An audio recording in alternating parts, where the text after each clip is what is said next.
विश्वर सबुठु गरीब देश जो खाइबा को मिलेनि अटा माटी रे तैयारी हुए रुटी एवं लोके ताकू खाई था। आसतु जानिबा से देश विषय आम कथा होउछे हेती देश कथा जहाँ कि विश्वर सबुठु गरीब देश मध्य गणा जाए। गरीब परिबा गहम चाउल परी खाद्य किनि पारे से माटी रे तैयारी रुटी जहाँ कि मड कुकीज बोली कहा जाए ताकू खाई था।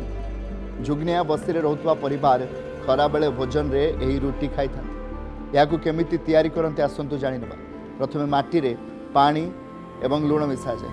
याकू गुलाइबा पर याकू आमे जेमिति गोबर घसी पारि थाउ सेही भली भाव रे खरा रे सुखाई दिया जाए। किछि घंटा खरा रे सुखिबा परे याकू समाने खाई था। दुखर कथा होछि याकू केवल बड़ नुहे छोट पिला एवं गर्भवती मध्य खाई था। तो आगकू जेतेबेले आपनकू खाद्य दिया जाउछि आ आपण छाड़ुछंती सेतेबेले टिके एमानको कथा थरुटे निहाती भाबिबे।